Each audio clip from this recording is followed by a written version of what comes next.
Hello मेरे प्यारे बच्चों, कैसे हैं आप सभी। आशा करता हूँ सभी फिट होंगे। प्यारे बच्चों, आज की वीडियो में हम लोग एक्सरसाइज 7B स्टार्ट करने वाले हैं हमारे ट्रायंगल चैप्टर का। और जो हमारा एक्सरसाइज 7C और 7D है वो इस साल के लिए यानी 2023-24 के लिए CBSE ने डिलीट कर दिया है, तो उसका मैं फिलहाल वीडियो नहीं बनाऊंगा। अगर आपके स्कूल में उसे कराया जा रहा है तो फिर CBSE के सिलेबस से हट कर कराया जा रहा है, उसका जरूरत नहीं है। क्योंकि जो अगर CBSE ने डिलीट किया हुआ है एक्सरसाइज 7C और 7D को, तो इसका मतलब ये हुआ कि हमारा वो एग्जाम में आएगा नहीं, बोर्ड एग्जाम में आएगा ही नहीं, तो उसे करने का कोई मतलब है नहीं। 7E जो हमारा एक्सरसाइज है वहाँ पर आपको जो क्वेश्चंस दिए हुए हैं ना, उसमें सारे एक्सरसाइज का मिक्सचर दिया हुआ है, तो उसमें भी जो 7A और 7B के क्वेश्चन रहेंगे हम उसे सॉल्व करेंगे। C और D वाले जो क्वेश्चन हैं उनको छोड़ देंगे। ओके, तो चलिए स्टार्ट करते हैं। और जो हमारा एक्सरसाइज 7B है इसमें हमें किस टाइप से क्वेश्चन दिए हुए हैं भैया, तो इसमें दिए हुए हैं सिमिलरिटी क्राइटेरियन से रिलेटेड। अब आप बोलोगे ये सिमिलरिटी क्राइटेरियन क्या होता है, तो देखो दो ट्रायंगल आपस में सिमिलर भी हो सकते हैं। जैसे हमने कॉन्ग्रुएंस पढ़ा हुआ है ना क्लास 9 में, क्लास 8 में, congruence of triangle, side angle side वाला रूल, एंगल साइड एंगल वाला रूल। तो उसी तरीके से हमारे पास कुछ रूल्स होते हैं जिससे हम ये कह सकते हैं कि दो ट्रायंगल्स जो हैं वो आपस में सिमिलर हैं। अब वो रूल क्या होते हैं मैं ये आपको समझा देता हूँ। जो आपने पहले रूल्स पढ़ रखे हैं ना वही उसी टाइप से रूल हैं। जैसे एकदम बेसिक से सबसे पहला चीज़ ध्यान रखना कि हम लोग वहाँ पर क्या देखे थे जब हमने क्या बोलते हैं कॉन्ग्रुएंस पढ़ा था, तो कि अगर हमारे पास दो ट्रायंगल है, ठीक है, दोनों का अगर एंगल सेम टू सेम है, जैसे कि मान लो ये वाला हमारा ट्रायंगल है, इसका भी यहाँ पे 60 बना है, यहाँ पे 60 बना है और यहाँ पे 60 बना है। दूसरा वाला जो ट्रायंगल है वो बड़े साइज का है, लेकिन इसमें भी जो एंगल है उसका वैल्यू 60, 60 और 60 था। तो कॉन्ग्रुएंस में हमने क्या सीखा था, ये सीखा था कि हमारा एक ट्रायंगल दूसरे को अगर पूरी तरीके से कंप्लीटली कवर कर ले रहा है, यानी एक को अगर मैं दूसरे के ऊपर रखता हूँ तो दोनों एक दूसरे को अच्छे से अगर कवर कर ले रहे हैं तो उसको कॉन्ग्रुएंस कहा जाता था।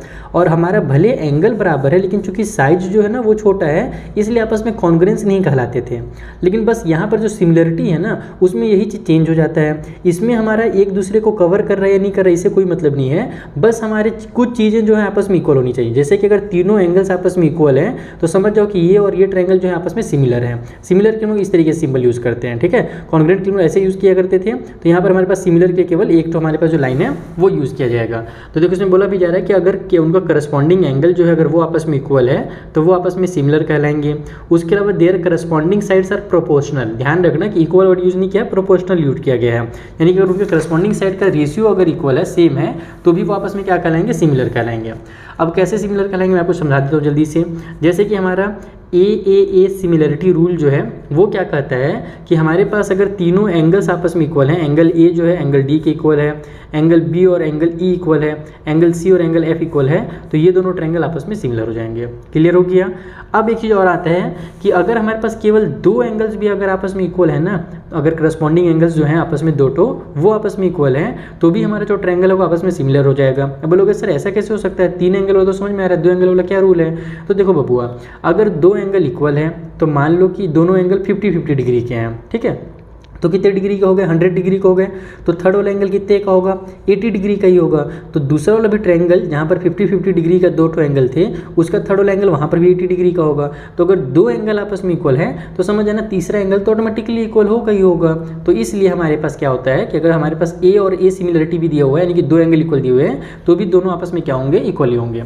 तो पहला थी आपने थ्योरम पढ़ लिया ए सिमिलरिटी, दूसरा आपने ए करके पढ़ा, ठीक है। अब आ जाते हैं थ्योरम नंबर 2 में, जहाँ पर हमको साइड सिमिलरिटी के बारे में बताया गया है। और इसमें ये कहा जाता है कि अगर हमारे करस्पॉन्डिंग साइड्स जो हैं, करस्पॉन्डिंग साइड का मतलब समझना, जैसे कि हम लोग अगर ए बी ले रहे हैं तो इसका अपने को डी ई लेना पड़ेगा। ये नहीं कि ए बी को और डी एफ को हमने यहाँ पर प्रोपोर्शनल निकाल दिया तो वो गलत हो जाएगा। हमारे पास करस्पॉन्डिंग साइड मतलब जैसे ये हमारे लेफ्ट में तो ये लेफ्ट में, ये राइट में तो ये राइट में, ये बेस है तो ये बेस में, इस तरीके से अच्छे से लेना, ठीक है। तो हमारे पास क्या बोल रहा है कि अगर करस्पॉन्डिंग साइड्स जो ट्रायंगल है हमारे पास, उनकी अगर आपस में साइड्स प्रोपोर्शनल है, प्रोपोर्शनल मतलब कि ए बी का डिवाइड करेंगे डी ई से तो वो इक्वल आएगा B C divide by E F के, और फिर वो इक्वल आएगा A C divide by D F के। तो इसको ही बोला जाता है प्रोपोर्शनल।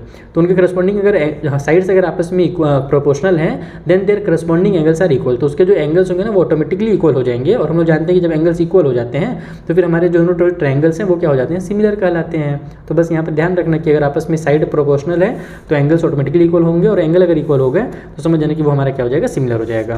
तो ये दो रूल आपने पढ़ लिया। एक और रूल पढ़ लीजिए जल्दी से यहाँ पर थ्योरम नंबर 3 में कि अगर हमारे पास साइड एंगल साइड वाला सिमिलरिटी दिया हुआ है, साइड एंगल साइड जैसे वहाँ पर होता है ना हमारा कॉन्ग्रुएंस वाला, उसी तरीके से यहाँ भी होता है कि अगर एक एंगल कोई बीच वाला या फिर कहीं पर भी कोई एंगल जो हमारे पास है ट्रायंगल का is equal to the one angle of the other triangle, और वो दूसरे के उसी एंगल के इक्वल हो, जैसे कि मान लो यहाँ पर एंगल ए और एंगल डी आपस में इक्वल हैं, और इनके जो ये जो एंगल बने हुए हैं इनके जो साइड्स हैं, ये वाला साइड और ये साइड, अगर ये आपस में प्रोपोर्शनल है, ठीक है, एंगल से जुड़े हुए साइड ना, ध्यान रखना ये साइड को अपने को नहीं लेना है, जो एंगल के इंक्लूडिंग साइड्स हैं, देखो इंक्लूडिंग दीज एंगल्स, ऐसे साइड पकड़ने जो कि एंगल से इंक्लूड हो, अगर वो प्रोपोर्शनल हैं तो दोनों ट्रायंगल्स क्या होंगे, आपस में सिमिलर हो जाएंगे। ओके, एक लास्ट थ्योरम नंबर जो हमारे पास 4 है वो भी जल्दी से आप लोग समझ लीजिए, है ना। यहाँ पर अपने साइड एंगल साइड वाला पढ़ा, एक छोटा सा थ्योरम और है हमारे पास कि अगर हमारे पास एक राइट एंगल वाला ट्रायंगल दिया हुआ है और राइट एंगल से हम लोग एक लाइन बनाते हैं जो कि सामने जो हाइपोटेन्यूज पड़ रहा है, देखो अगर ये राइट एंगल है तो ये वाला हाइपोटेन्यूज कहलाएगा। Is that clear? कभी भी अगर हमारे पास इस तरीके से राइट ट्रायंगल बनता है तो राइट ट्रायंगल के सामने जो अपोजिट वाला साइड होता है ना वही हमारा हाइपोटेन्यूज बनता है। तो राइट एंगल से अगर अपन सीधा हाइपोटेन्यूज के ऊपर एक लाइन बना रहे हैं, ओके, तो ये जो हमारा लाइन बनेगा अगर ये भी सीधा है यानी 90 डिग्री का है, तो हमारे पास अब देखना यहाँ पर ये ट्रायंगल और ये जो ट्रायंगल आपको दो अलग अलग दिख रहे हैं, ये दोनों ट्रायंगल जो होंगे ना इस बड़े वाले ट्रायंगल के सिमिलर होंगे, यानी कि हमारा जो ए बी डी ट्रायंगल है वो ए बी सी का भी सिमिलर होगा।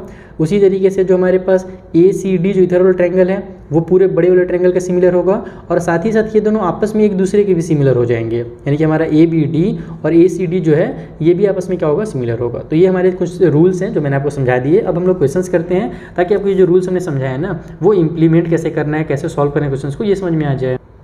तो देखो यहाँ पर हमसे क्या बोल रहा है क्वेश्चन में, पहले वाले क्वेश्चन में कि in each of the given pair of triangles find which pair of triangles are similar. इनमें से जो आपको पेयर दिख रहा है, ये पेयर बना हुआ है, ये पेयर बना हुआ है, इनमें से कौन से सिमिलर हैं आपको ये देखना है।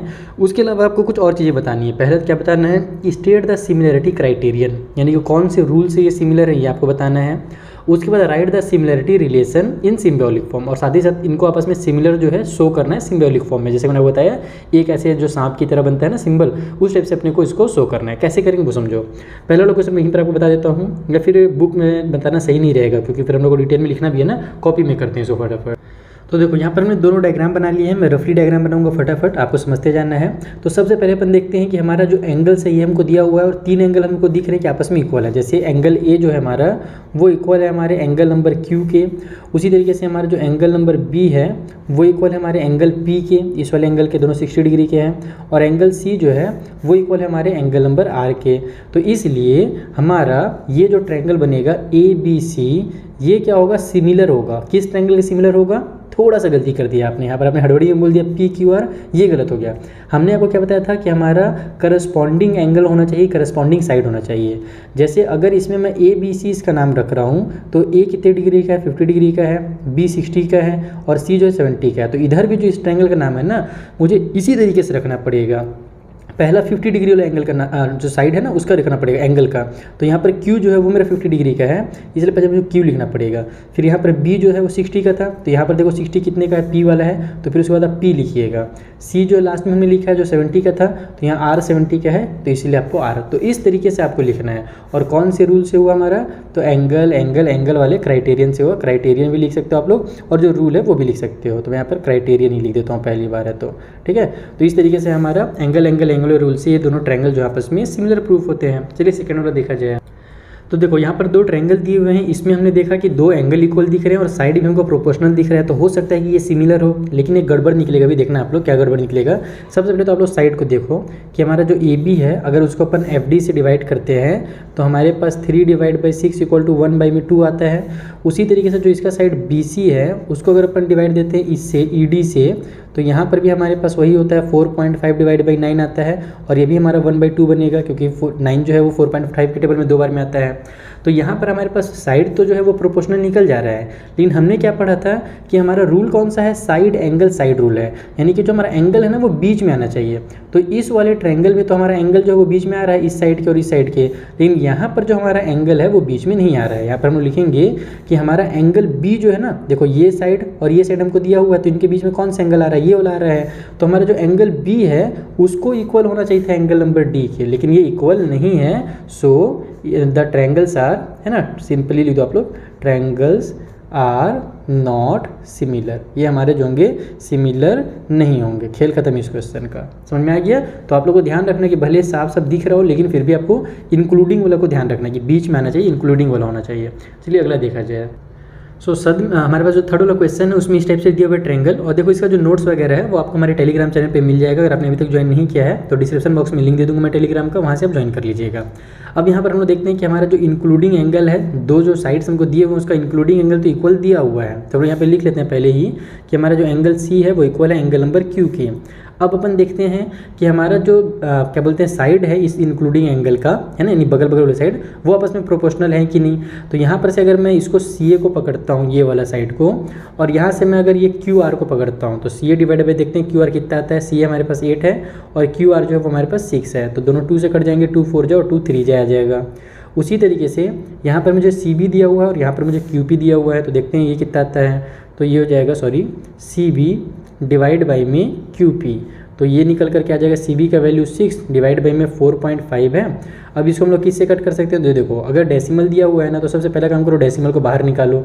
डेसिमल को बाहर निकालने के लिए 10 से मल्टीप्लाई करना पड़ेगा, तो डेसिमल बाहर निकल जाएगा। तो अगर नीचे 10 से मल्टीप्लाई करो तो ऊपर भी डेसिमल से यानी 10 से मल्टीप्लाई करना पड़ेगा, तो ये हमारा 60 डिवाइड बाई 45 बन जाएगा। अब इसको कट कर लो, 15 4 जा 15 3 जा, तो यहाँ पर हमारा रेशियो भी जो है ना प्रोपोर्शनल निकल करके आ रहा है। सो हमारा जो दो ट्रायंगल होगा, पहला वाला ट्रायंगल का नाम आप कुछ भी रख सकते हो, सी ए बी रख दो, जैसे कि सी ए बी जो होगा वो सिमिलर हो जाएगा दूसरे वाले ट्रायंगल के। तो देखो सी से हम लोग ए की तरफ आए हैं तो हम लोग को क्यू से आर की तरफ जाना पड़ेगा, तो यहाँ से हो जाएगा हमारा क्यू आर और पी। इस तरीके से हमारा क्वेश्चन नंबर 3 जो है वो कंप्लीट होता है।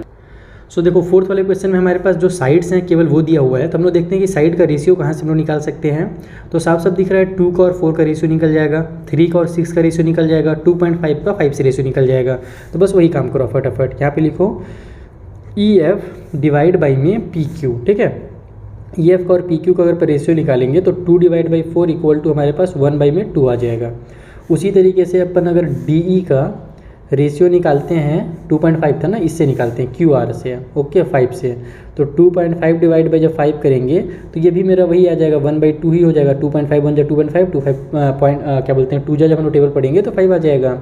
लास्ट में हमारे पास जो डी एफ है और यहाँ पर से हमारे पास आर पी जो है इसको निकाल देते हैं, तो ये हो जाएगा हमारा D F divide by P R या आर पी जो लिखना चाहो, इक्वल टू हो जाएगा हमारे पास 3 डिवाइड बाई 6 इक्वल टू हो जाएगा 1 बाई में 3, यानी कि हमारे जो 1 बाई में 2 रेशियो जो है वो हमारे आपस में प्रोपोर्शनल है। इसका मतलब क्या हुआ कि हमारे दोनों ट्रायंगल आपस में सिमिलर होंगे। अब मेन आता है नाम लिखना, तो पहले वाले का तो नाम आप कुछ भी लिख सकते हो, जैसे पहले वाले का नाम अगर मैं डी ई एफ लिखता हूँ तो दूसरे वाले का नाम जो है मुझे जो है ना इसके अकॉर्डिंग ही लिखना पड़ेगा, ये नहीं कि हमने पी क्यू आर उतार दिया। हमने D के बाद E लिखा है 2.5 वाला, तो इसमें भी देखो हमारा 2.5 का जो रेशियो निकला है वो किसके साथ निकला है, इसके साथ निकला है ना, ये वाला हमारे साथ RQ वाले के साथ निकला है। तो अगर मैं इधर से DE के बाद फिर मैंने F लिखा है ना, तो E के बाद F यानी कि 2 वाला निकल रहा है, तो यहाँ से मैं R और Q लिखूँगा। देखो पहले ट्रायंगल में R लिखा मैंने और Q लिखा, तो यहाँ से मेरा 5 वाला आ गया। उसके बाद फिर मैं अब अगर P लिखता हूँ तो हमारे पास QP वाला आ जा रहा है, जो कि हमारे पास कितना है 4 है, और हमारे पास इधर से EF वाला जो था वो हमारे पास 2 था, 2 और 4 का हमने रेशियो निकाला था, तो इसका मतलब कि ये और ये आपस में कनेक्टेड हैं, EF और QP आपस में कनेक्टेड हो। तो इस तरीके से आप अपने दिमाग लगा करके ही इसको इजीली लिख सकते हो, बस ध्यान रखना गलत मत लिखना, नहीं तो गलत कर देना टीचर कई बार इसको गलत लिखने की वजह से। रूल कौन सा यहाँ पर हमने फॉलो किया वो भी लिखना पड़ेगा। अच्छा पिछले बार मैंने नहीं लिखा था, तो यहाँ पर हमारा क्राइटेरियन कौन सा हुआ था, साइड एंगल साइड वाला रूल हुआ था। क्राइटेरियन भी लिख सकते हो, रूल भी लिख सकते हो, दोनों सही कहलाते हैं। उसी तरीके से यहाँ पर हमारे पास साइड और साइड वाला रूल काम कर रहा है। ओके, एक लास्ट बचा हुआ है डायग्राम, चलिए उसे बना लेते हैं। तो देखो जो लास्ट वाला क्वेश्चन है इसको अगर एक नज़र में देखोगे तो लगेगा कि ये आपस में सिमिलर नहीं है, क्योंकि दो एंगल हमको दिया हुआ है 80 और 70 का, इसमें 80 और 30 का दिया हुआ है, तो हम लोग को एक तरह से तो लग रहा है सिमिलर नहीं है। लेकिन अगर आप लोग तीसरा एंगल फाइंड करोगे तो फिर आपको ये आपस में सिमिलर दिखने लगेगा। कैसे दिखने लगेगा वो समझो। यहाँ पर हमारे पास जो 3 एंगल है, हमारा ये वाला और ये एंगल, हम लोग क्या जानते हैं तीनों एंगल का जो सम होता है 180 डिग्री होता है। यहाँ पर सी बी है, angle A plus angle B और प्लस एंगल सी जो होता है सबका सम 180 होता है, एंगल सम प्रॉपर्टी इसको बोलते हैं। एंगल ए हमारे पास 80 दिया हुआ है, बी का अपने को पता है नहीं, सी जो है 70 दिया हुआ है, इक्वल टू साइड में 180 हो जाएगा। 80 और 70 बनता है 150, 150 को उधर ट्रांसफर करोगे तो माइनस में हो जाएगा, तो एंगल बी जो है यहाँ से 180 माइनस में 150 आ जा रहा है। इसका मतलब कि एंगल बी जो है हमारे पास कितने डिग्री का होगा, वो 30 डिग्री का होगा। तो देखा आपने, इसमें भी एक एंगल जो है वो 30 डिग्री का है और इसमें एक एंगल हमको 30 दिया ही हुआ है। तो हमारे दो एंगल्स अगर इक्वल है तो मैंने जैसे कि आपको बताया तीसरा एंगल भी आपस में इक्वल ही होता है और इसको अपन आपस में एंगल क्राइटेरियन बोलते हैं। अगर अब यहाँ पे नहीं दिया हो तो इसको आपको निकालने की जरूरत नहीं है ना, अब इसको आप मत निकालने में बैठ जाना, टाइम वेस्ट नहीं करना, डायरेक्ट आप लिखना कि इसलिए यहाँ पर। अच्छा, आप लोग बता देना कि कौन कौन सा एंगल इक्वल हो रहा है। हमारा एंगल ए जो है वो इक्वल हो रहा है एंगल एम के, और हमारा इसका एंगल जो बी है जिसको हमने 30 डिग्री निकाला वो इसके एंगल एन के इक्वल है। तो इसलिए हमारे पास जो ट्रायंगल ए बी सी है, ये वाला ट्रायंगल, वो क्या होगा, सिमिलर हो जाएगा इस ट्रायंगल के। अब इसमें नाम हम लोग इसी टाइप से रखेंगे, जैसे ए हमारा 80 का था तो 80 वाला एम है, तो यहाँ पर एम का नाम पहले लिखेंगे। फिर बी हमारा 30 का था तो इसमें एन है 30 का, तो इसको लिखेंगे, फिर लास्ट में आर को लिख देंगे। तो ए बी सी जो है वो एम एन आर के क्या हो जाएगा, सिमिलर हो जाएगा। तो इस तरीके से हमारा जो सिमिलरिटी रूल है, आई होप आपको एकदम क्लियर हो गया होगा आपके माइंड में। अब जो क्वेश्चन है, वर्ड प्रॉब्लम्स हैं, वो आपको ईजिली समझ में आएंगे। आइए सॉल्व किया जाए। तो जो हमारा क्वेश्चन नंबर 2 है, वहाँ पर हमसे कहा जा रहा है कि ओ डी सी यानी कि ये वाला ट्रायंगल और ओ बी ए यानी कि ये वाला ट्रायंगल जो आपस में सिमिलर हैं। हमें दिया हुआ है बी ओ सी का वैल्यू, ये बाहर वाला एंगल का वैल्यू, उसके बाद हमको सी डी ओ जो एक अंदर का वैल्यू दिया हुआ है, और जितने भी हमारे एंगल बच गए ना, 4 एंगल आपको दिख रहे होंगे अंदर में, जैसे ये वाला और ये वाला, इसके साइड ये और ये वाला, इन चारों का वैल्यू अपने को फाइंड करना है। तो बहुत ही ईजी, अगर सिमिलर दे दिया है तो एक एंगल तो ऑटोमेटिकली इक्वल हो जाएगा क्योंकि यहाँ पर वैल्यू हमको पता है। यही मैं आपको कॉपी में समझा दूँ। तो देखो यहाँ पर हमको ये वाला जो ट्रायंगल और ये ट्रायंगल सिमिलर दिया हुआ है। सबसे पहले अपने को बोला है कि ये वाला एंगल फाइंड कीजिए जिसका नाम DOC दिया हुआ है, तो बहुत ही सिमिलर है। यानी कि हमारे पास ये देखो एक सीधा लाइन है, उसमें ये एंगल बना हुआ है 150 का, तो ये वाला हमारे पास कितना होगा, ये वाला हमारे पास हो जाएगा 45 डिग्री का, क्योंकि हम जानते हैं कि जो हमारा लीनियर पेयर होता है, सॉरी 45 बोल रहा हूँ, हमारा 65 डिग्री का हो जाएगा, क्योंकि लीनियर पेयर जो होता है ना, दोनों मिल करके आपस में क्या करते हैं, 180 डिग्री बनाते हैं। तो इसको आप लोग ऐसे लिख सकते हो कि DB is straight line. DB जो है वो हमारी एक सीधी लाइन है, इसलिए हमारे ये वाला एंगल जिसका नाम DOC दिया हुआ है क्वेश्चन में, प्लस में जो हमारा एंगल BOC बाहर में बना हुआ है, दोनों का जो सम होगा 180 होगा, क्योंकि दोनों आपस में क्या है गया, तो लीनियर पेयर है। ओके, अब यहाँ पर अगर लीनियर पेयर है तो इसके बदले में 180 में लिख दिया। DOC का वैल्यू अपने को निकालना है तो DOC रहने दो। BOC के बदले में अपने को कितना दिया हुआ है, 115 दिया हुआ है, तो 115 लिख के इक्वल को साइड में 180 कर दो। अब 115 को उधर ट्रांसफर करोगे तो DOC इक्वल टू हो जाएगा हमारा 180 माइनस में 115, so angle DOC equal to हो जाएगा 80 में से हमारा 15 माइनस होगा तो आ जाएगा 65। ठीक है, इतना ही आएगा ना, हाँ 80 में से 50 माइनस होगा तो 65 आ जाएगा। तो इसका मतलब कि जो हमारा DOC एंगल है वो 65 डिग्री का है। ये वाला 65 का निकल गया। उसके बाद हमसे ये वाला एंगल के बारे में पूछ रहा था और इसका नाम क्या दिया हुआ है, DCO दिया हुआ है क्वेश्चन में। तो अब सेकंड वाले में DCO फाइंड कर लो। तो अब यहाँ पर अपन एंगल सम प्रॉपर्टी लगा सकते हैं, क्योंकि 3 एंगल हमारे पास है जिसमें से 2 एंगल पता है अपने को। तो यहाँ पर आप लोग लिखो इन ट्रायंगल ODC। अब ODC में हमारे पास जो पहला वाला एंगल D दिया हुआ था, ठीक है, जिसका नाम क्वेश्चन में क्या लिखा हुआ है, CDO लिखा हुआ है, तो CDO लिख देता हूँ मैं। पूरा वैसे नाम मैं ज़्यादातर नहीं लिखना चाहता हूँ, शॉर्टकट में ही नाम लिखना चाहता हूँ, लेकिन अब क्वेश्चन में दिया हुआ इसलिए मुझे पूरा लिखना पड़ रहा है। तो CDO पहला वाला एंगल हो गया। दूसरा एंगल जो हमने अभी फाइंड किया है जिसका नाम हमने DOC रखा हुआ है, और तीसरा एंगल जो हमको निकालना है जिसका नाम क्वेश्चन में DCO रखा हुआ है, यानी कि C वाला एंगल। तो इन तीनों का जो सम होगा वो भी 180 होगा, जिसको अपन एंगल सम प्रॉपर्टी के नाम से जानते हैं। तो यहाँ पे लिख दो angle sum property of triangle. इसका वैल्यू अपने को कितना दिया हुआ है, इसका वैल्यू दिया हुआ है 70 डिग्री, इसका वैल्यू हमने निकाल दिया 65 डिग्री, इसका वैल्यू अपने को निकालना है इक्वल के साइड में हो जाएगा 180 डिग्री। तो इन दोनों को ऐड करके उधर ट्रांसफर कर दो। तो यहाँ से DCO इक्वल टू हो जाएगा हमारा 180, और माइनस में हमारे पास 70 और 60 हो जाएगा 130, और 5 हो जाएगा 135। ओके, तो यहाँ से हमारा जो DCO है वो कितना निकल जाएगा, हमारे पास हो जाएगा ये 45 डिग्री का। तो हमारा DCO जो है वो 45 डिग्री का निकल गया, ये वाला 45 डिग्री का हो गया। अब देखो ये जो एंगल हमारे पास, इसको जो निकालने के लिए बोला था, पहले इसी को बोला है ना, OAB बोला है पहले निकालने के लिए, थर्ड वाले में, यानी इसको बोला है पहले निकालने के लिए। चलो उसको निकाल लेते हैं, कोई दिक्कत नहीं है। तो थर्ड वाले में अगर अपने को OAB निकालना है तो हम लोग क्या जानते हैं कि हमारा ये चूँकि आपस में क्या था, सिमिलर ट्रायंगल्स थे, इसका मतलब कि हमारे पास जो एंगल यहाँ पर बन रहा होगा और वही एंगल हमारे पास ट्रायंगल का नाम क्या दिया हुआ था, ODC दिया हुआ था ना, ODC, और इधर से OBA दिया हुआ है। तो लास्ट में C आ रहा है, लास्ट में A आ रहा है, यानी कि C और A क्या होंगे, आपस में इक्वल होंगे। तो यहाँ पर आप लिखो कि ट्रायंगल ODC जो है वो सिमिलर है हमारे ट्रायंगल OBA के, इसलिए जो हमारा एंगल A वाला है जिसका नाम हमारे पास क्वेश्चन में OAB रखा हुआ है ना, वो इक्वल होगा C वाले एंगल का जिसको हमने भी निकाला जो कि था DCO, और दोनों जो होंगे वो 45 डिग्री के होंगे। बस एक लाइन में इसको लिख दो और कुछ नहीं करना है। और उसी तरीके से सिमिलरली हमारे पास ये वाला जो है ना, ये एंगल भी निकालने के लिए बोला था क्या? नहीं, OBA बोला है, इसको तो निकालने के लिए नहीं बोला है, ये वाला एंगल को निकालने के लिए बोला है OBA को। तो ये भी जो होगा इसके इक्वल होगा, क्योंकि देखो ना इसमें D बीच में आ रहा है, B बीच में आ रहा है, यानी कि D और B जो होंगे आपस में इक्वल हो जाएंगे। तो फिर यहाँ पर सेम चीज़ वही लिखोगे कि हमारा ODC जो है वो सिमिलर है हमारे ट्रायंगल OBA के, इसलिए हमारे पास जो एंगल दिया हुआ है, कौन सा एंगल, उसका नाम हमको रखा हुआ था COD रखा हुआ था ना, सॉरी CDO रखा हुआ था, CDO ये D वाले एंगल का नाम, तो वो इक्वल हो जाएगा हमारे लास्ट B वाले एंगल का जिसका नाम हमें OBA रखा हुआ है। तो दोनों जो होंगे हमारे पास वो 70 डिग्री के हो जाएंगे। इस तरीके से आपको इस क्वेश्चन को सॉल्व करना था। बेसिक सा क्वेश्चन है, बस आपको शुरू के 2 क्वेश्चन आंसर निकालने हैं और उसके बाद दोनों जो हमारे सिमिलरिटी वाले रूल से आ जाएंगे। बाकी मैं कभी भी इतना बड़ा नाम लिखना नहीं चाहता हूँ, आप लोग एग्जाम में जब लिखना ना तो आराम से लिखना, तो इसमें कई बार गड़बड़ हो जाता है। ठीक है, चलिए जो अगला क्वेश्चन है थर्ड वाला उससे भी बनाया जाए। सो देखो जो थर्ड क्वेश्चन है वहाँ पर हमें क्या बोल रहा है कि ये जो ट्रायंगल हमारे पास दिए हुए हैं ये दोनों आपस में सिमिलर हैं। एक का नाम है OAB ये ट्रायंगल, दूसरे का नाम है OCD ये वाला ट्रायंगल। हमको कुछ चीज़ें दे दी गई हैं, जैसे कि यहाँ से OB का लेंथ दिया हुआ है, यहाँ से हमारा BA का लेंथ दिया हुआ है, OC का लेंथ दिया हुआ है और CD का लेंथ दिया हुआ है।